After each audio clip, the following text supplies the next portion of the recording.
Yeah, beat your addiction, live free. Ralf Friedrichs is who you see. Listen in when you're feeling low. Take back your life, today's show. Beat your addiction, live free. Ralf Friedrichs is who you see. Listen in when you're feeling low. Take back your life, today's show. Stay positive, hope, and keep faith. Stand strong against any odds that you face. Put away the alcohol and the drugs. Fill your time with the things you love. Addiction is tough, but it's worth the work. Treat your body what it's worth. Spread positivity, inspire all. If we stand together, we will never fall. I help others see the other sides to life. A sober life, letting go of the strife. So give me a call, I can help. 1-844-4405-HELP. Homeless shelters, hospitals, jails, wherever you are. I am Ralf Friedrichs and I am here for you. 1-844-405-HELP.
Change your future, it starts today. Live life to the fullest, never skip a day. Create hope, spread positivity. Beat your addictions and negativity. Ralf Friedrichs is here for you. Call today so we can help you. 1-844-405-HELP. 1-844-405-HELP. 1-844-405-HELP. We are here for you. Call us today.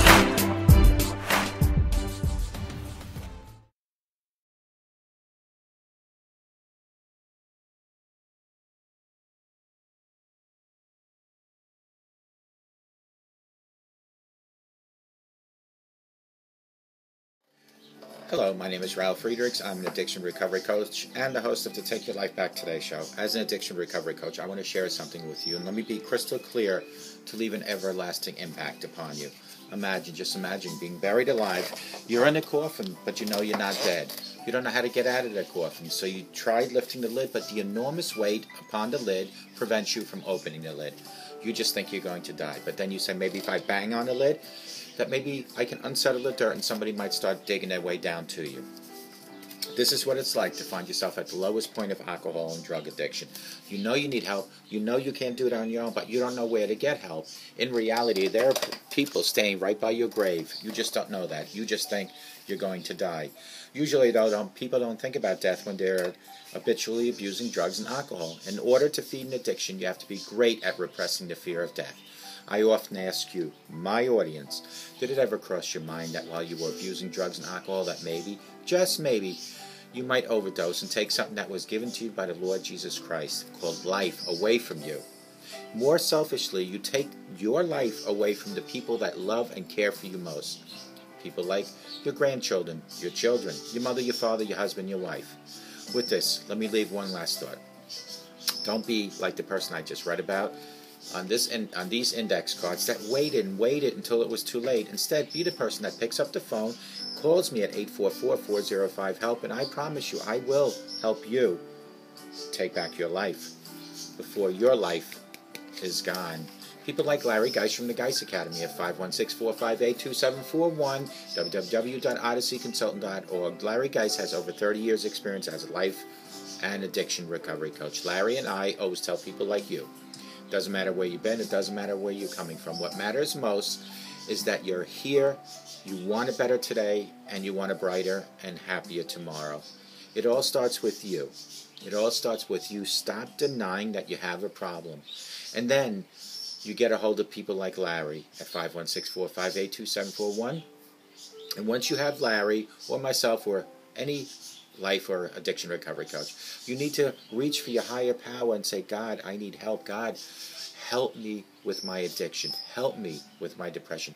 Help me with my low self-esteem. In conjunction with God coming into your heart and an addiction recovery coach or a life coach, we meet with you together and we make a whole person of you. But it all starts with you. And you know, when we go to bed at night, we always have slippers that we leave at the edge of our bed on the floor. Well, tonight, folks, let's start the right way by pushing those slippers under your bed. And in the morning, when you wake up and you have to retrieve those slippers to put them on, when you go on your knees to retrieve them from under the bed, while you're on your knees, make that a time for prayer. Make that a time to ask for mercy. Make that a time to ask for forgiveness. And make that a time to thank God for another day on this beautiful earth. Put on your slippers and walk with God. Today, it is my mother's 1-month anniversary. She died May 31st, 2016, tragically hit by a truck.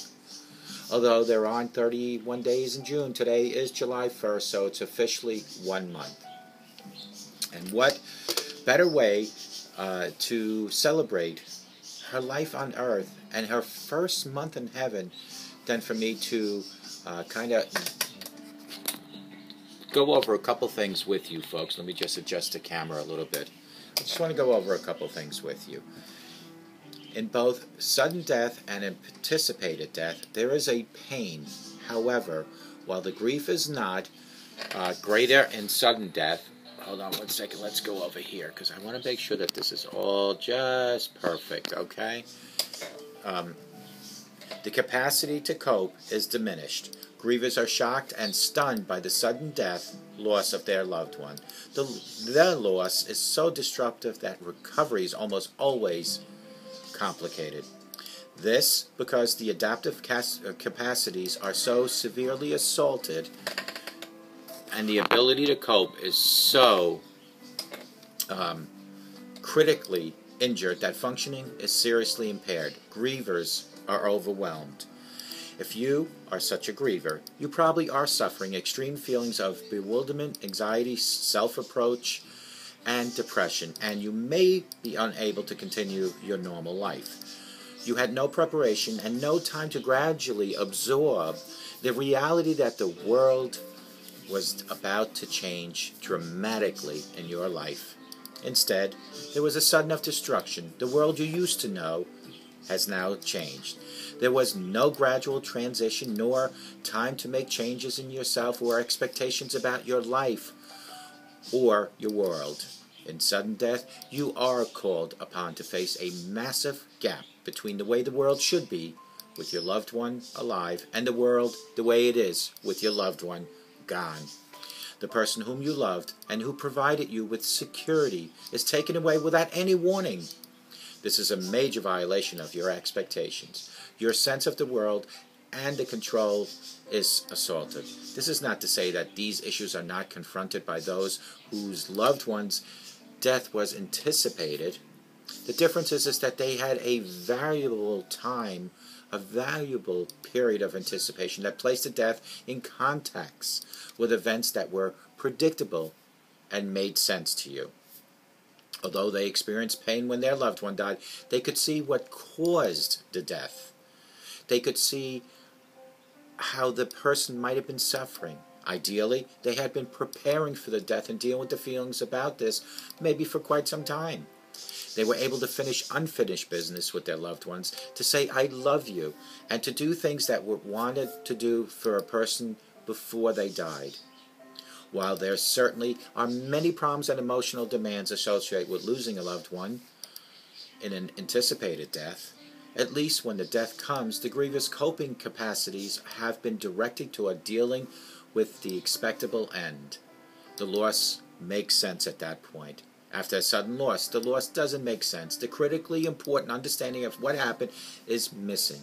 The sudden shock of losing someone we love without warning so stuns us that we cannot comprehend what exactly has transpired. Even today, a month later, I am still baffled exactly what happened. I've received bits and pieces from the police and, as of yesterday, the district attorney. But what exactly happened? There is no video, no camera that can tell me exactly what happened, but there is God. He knows exactly what happened. Consequently, if your loved one died suddenly, you may be unable to grasp the situation and find it difficult to understand the death and why it happened. Accepting that the death happened can be a difficult thing, even if you intellectually recognize what happened. The death may continue to seem inexplicable for a long period of time. You repeatedly will have to go over the story of the accident the way it happened actually, over and over and over again in your mind, in your head, and maybe even in your heart.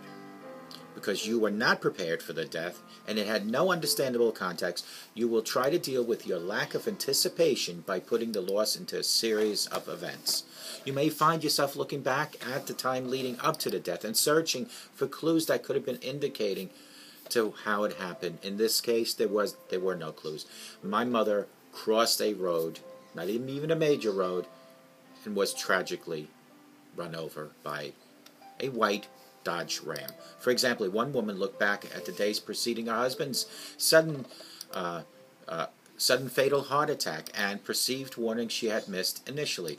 This tendency to reconstruct events in your mind in order to allow your some anticipation of the death is quite common. In an attempt to restructure what happened so that it seems that you had some inkling of the death was going to happen had we just stopped by her house and driven her somewhere. That's what I say all the time. How many times have my wife and I always called and said, listen, do you need a ride? But that particular day we couldn't because my wife was working. So I didn't call her to say, do you need a ride? Or I wish we would have been able to stop by our house and maybe taken her shopping before she was brutally, tragically run over by a truck. This retrospect construction of events makes the situation even more unmanageable. However, problems arise when you hold yourself responsible for not perceiving cues that were actually either unpredictable or non-existent prior to the death. Frequently, grievers react emotionally and respond to what they perceive as unmet responsibility. One woman felt inordinate guilt for many years for not recognizing that her mother had been having difficulty climbing a staircase. After her mother died suddenly from a burst aneurysm, the daughter felt that she should have recognized that the mother's impairment and known it meant that something was wrong that she couldn't climb those steps. However, unless this woman had been a doctor and had run tests on her mother, there was really no way that she could have known. But the signs were there. With my mother, there were no signs, although for years I've been saying to be careful crossing roads, but there were no direct signs. There is plenty of guilt because I didn't go there. Plenty of guilt because we didn't give her a ride. Circumstances didn't allow that, and I know God forgives me for that. For us, survivors who loved ones that die suddenly, grief symptoms tend to persist longer. The physical and emotional shock that is normal part of the grief process appears to be more intense and more long-lasting when it is a sudden death.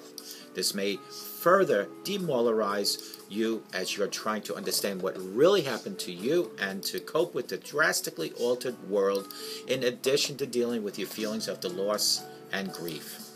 You have the same grief tasks that all mourners do, whether they knew something was going to happen or they didn't. But you must cope with the extra stress that leaves you relatively more depleted and in a disadvantage. If you have lost a loved one from sudden death, you know you had no chance to say goodbye and no opportunity to finish unfinished business with your loved one. I have to say there was no unfinished business between my mom and I. We both had a full understanding of how we felt about each other, and we are a whole when it comes to that. Most probably these are major issues from you. The lack of time to bring this important relationship to positive close causes much anguish to those of us whose loved one dies without warning. So, God, if you have not closed your issues with your parents or any loved one, it can happen like this where they're gone. Resolve the issues you might have. We wish we could have known in order to say or to do what we wanted to. As what some people say, we wish we could have just had one more brief moment with our loved one to tell them that we love them, apologize for how we might have acted or hurt them, explain why we treated them the way we did in the past, or let them know that what they really mean to us. You, yes you, may feel a profound loss of security and confidence in the world. After all, you have been taught a dramatic lesson. Loved ones can be snatched away without warning. You may always wait another loss to befall. Research has shown that widows whose husbands died suddenly are slower to move towards remarriage, since they are unwilling to risk future anticipating loss again for themselves or their children. Avoidance and anxiety eventually can lead to states of anxious withdrawal, since the world has become such a frightening, unpredictable place. In some ways, the consequences of losing a loved one to sudden death can last a lifetime, while for some mourners this can be evidenced in chronic grief or persistent anxiety in which security and confidence never totally return. For others, the consequences are less dramatic, though no less powerful. This awareness that you can lose someone without warning does not have to be a negative. It can prompt you to deal with your loved ones in a timely manner, starting today. It can help you not put off until tomorrow the things that you should say, the things you should do today. It may assist you in making sure that you don't have to any unfinished business with the people that you love most, in case you should lose them suddenly the way we did our mother. If your loved one died from a sudden death, you know tomorrow is promised to no one. So make the changes today. This awareness can also help you keep in mind that whatever is important in life, so you don't get lost in the trivial matters and to lose sight of the things that are the most important to you. It is ironic, but positive consequences of sudden death can make you appreciate life more than you ever thought you would appreciate life. This does not mean that you should seek out such a loss in order to teach yourself a lesson, because God only knows that wouldn't be the right thing.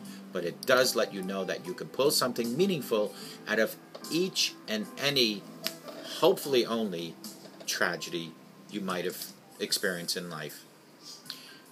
May 31st at 3:05 on Roberts Road, Crossroad William Floyd Parkway in Shirley, New York, my mother was tragically run down by a white Dodge Ram. I commend my sister, who yesterday posted on Facebook that she forgives this particular person. I haven't come to that point yet. I know that it was an accident by all accounts that have been told to us. But until I have that video tape enhanced, until I have all the facts right in front of me, I cannot find it in my heart to forgive him yet. However, as a Christian, I know that if he repents and turns to the Lord, and that God will forgive him. That is the strength of God, to be able to forgive like that. That is the weakness in myself, not to be able to forgive yet. Not to say I won't forgive, but I need to have the facts. I need to have everything presented in front of me at the end of the day to make my decision whether I can forgive the person that took my mama away May 31st, 2016, 3:05 on Roberts Road, Shirley, New York. Until I have those facts, I move forward. I move forward with the knowledge that I was able to depart from my mother, knowing how much we loved each other so much. No unresolved issues whatsoever. This is why I'm asking, begging you, that if you have any resolved issues with anyone that you love, take care of them now. Don't wait for tomorrow, because tomorrow might never be here for either one of you. I hope you enjoyed this segment. I wish my mother a happy first anniversary in heaven, and I hope we all can agree that she was a beautiful woman, a beautiful soul, and may God bless you.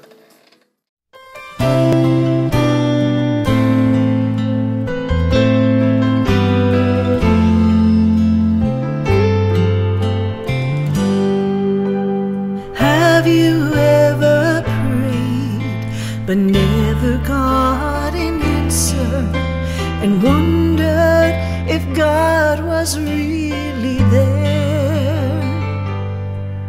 Did you feel all hope was gone, but in His time He came along and answered the prayer you thought was gone? There is no prayer too small, for God hears them all. The answer may not be just what you want, but He always knows what's right, even when we think it's wrong. Just remember, there is no prayer too small.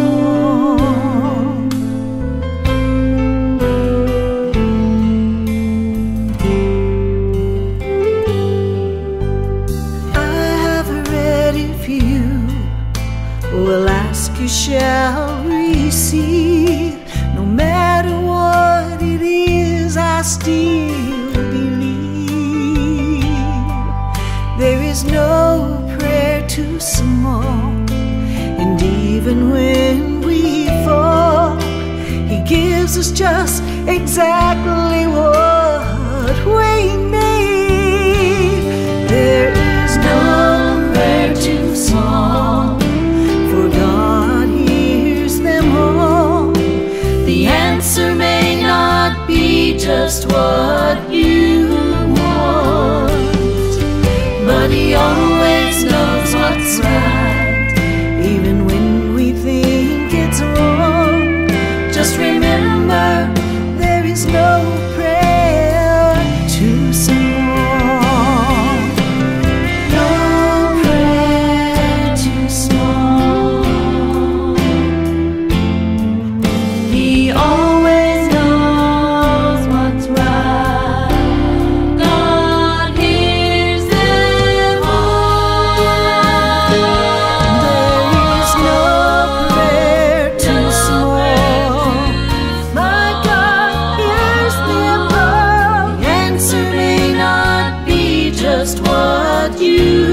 Just remember, there is no prayer too small,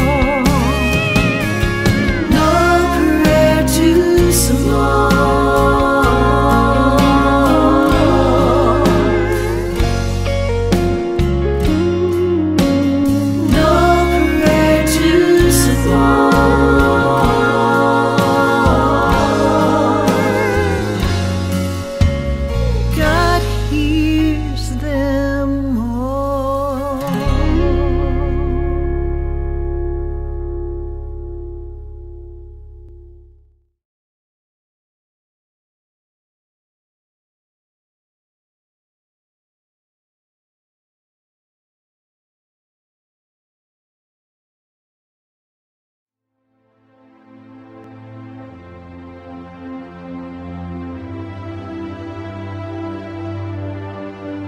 Yeah, change your future, starts today.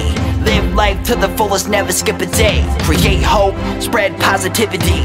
Beat your addictions and negativity. Ralf Friedrichs is here for you. Call today so we can help you. 1-844-405-HELP. 1-844-405-HELP. 1-844-405-HELP. We are here for you. Call us today.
The show is over, but your life starts today.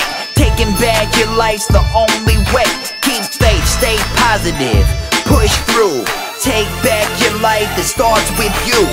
Alcohol and drugs can't control your life. Let go of the negative and the strife. Ralf Friedrichs is the man guiding your way. The show is over, but your life starts today. Call Ralf Friedrichs at 1-844-405-HELP. That's 1-844-405-HELP. We hope you love the show today and tune in next time. Take back your life, today's show with Ralf Friedrichs. Yeah.